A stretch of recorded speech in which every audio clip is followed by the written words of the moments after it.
Moon Princess here, and tonight we're going to talk about a true crime case, disappearance of Carey Mae Parker.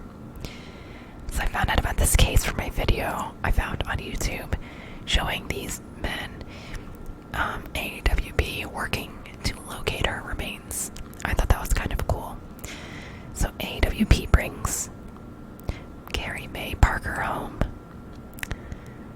They found her under the water 30 years later, the same place that they had originally looked for her. People had originally looked for her.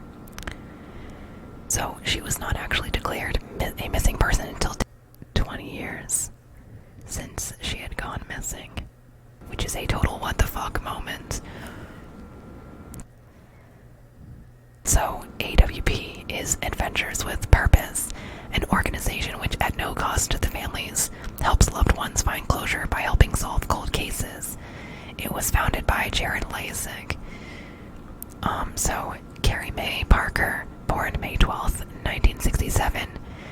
She was characterized by friends and family as being of a strong will, free spirit, and a mother who loved spending time with her children. Various evenings at the lake. So this is in Hawk Cove, Texas. Missing persons case from the 1990s. She was last seen in Quinlan, Texas on March 17th, 1991. Carey was 23 when she went missing. She went missing several days prior to her son's birthday and the party she'd been planning for him. Carey never retrieved her last paycheck from the air conditioning company she worked for in Terrell, Texas, which is Flanders Precision Air. So the company had it mailed to her parents. Also, no activity has occurred regarding her driver's license since when she has last been seen. She roomed with friends at the time that she went missing. She left behind her 3 children, younger than 6 years old. Carey's parents are Howard Parker and Elizabeth Parker. Her children are Brian Parker, Brandy Hathcock, and Mandy Taylor. Her brother is Glenn Parker. Her sisters are Patricia Gager and Mary Shelby. She also has 4 grandsons and 3 granddaughters. So she has a decent-sized family who lost their loved one and went 30 years without any idea what had happened to her, to Carey. Again, she was not reported missing until 10 years after she was last seen. So, searching of Lake Tawakoni off the 751 causeway. At the time of her disappearance, Hunt County sheriffs did not find anything, though you would have to have an active investigation, if you ask me.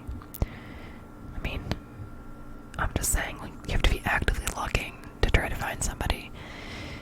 However, AWP picked up on this case in February 2021, and they were able to locate and retrieve her car. Half her car, I think. And possibly Hunt County sheriffs helped them with this. Her vehicle, a blue and gray Buick Skylark from 1980 or 1981, had Texas plates on it. Yeah, so Terry Jones with the sheriff's department worked with AWP. They located and retrieved her submerged upside-down vehicle, which was found 15 feet deep in the water of Lake Tawakoni. Then, in October of 2021, they were able to locate her remains and retrieve them within a matter of days. So a police investigation for her disappearance did not ever occur. But familial DNA has confirmed the body as Carey's. They also disclosed that they did not know until February 2021 that Carey had been in a car accident, which caused her and her vehicle to end up in Lake Tawakoni 30 years prior. So, quote from the sheriff: "I would like to thank the family of Carey Mae Parker for having the persistence and drive to keep pushing forward to find answers in the disappearance of their family member." Alright, that's sweet of you, dude, but still, it was a privilege for the sheriff's office to be able to work with the family and Adventures with Purpose to come one step closer to bringing closure to this case, which has been needed for many years. According to sources, the sheriff's department was contacted by AWP Thursday, February 4th at around 6 p.m. They shared they had located a car in Lake Tawakoni using sonar equipment. AWP told authorities they believed it likely to be Carey Mae Parker's car, which we now know it was. Authorities confirmed upon removal from the lake that it was a 1980 Buick Skylark, and yes, it did belong to her.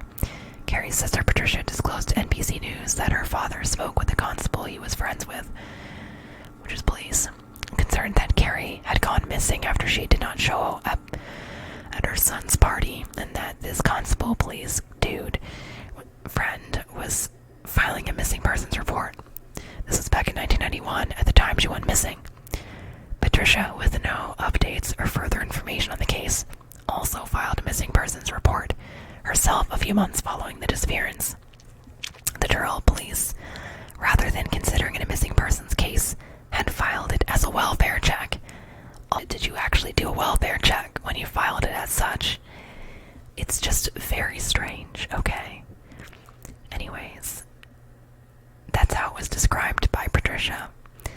When Patricia asked after the report her father's friend was supposed to have filed, there was no record of such a report happening at all. Somehow, the case was never filed as a missing persons case until 20 years since she had gone missing.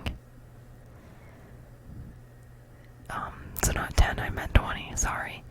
Sheriff's Department statement made prior to discovery of her remains. It is with my deepest sadness that today we did find Carey's car off the 751 causeway, where it has rested upside down in 15 feet of water for 30 years. Tonight they were only able to retrieve half of Carey's car due to deteriorated condition at this time. No remains were found, but honestly, I don't anticipate there to be much of an, if any. It's just something to think about. That had this other organization not decided to assist in finding the body would still be there in the water. Even after a police report was filed, the Hunt County Sheriff's Department did not immediately start an investigation. In 2017, KETR, National Public Radio Station of Northeast Texas, began a series by the name Buried, with interviews and information delving into the case. And I think this might have something to do with how AWP was exposed to the case, if I'm not mistaken. Anyways, the point is that this case, for a long time, remained cold without any attention, and the family was able to get closure. I just think that's really beautiful. Anyways,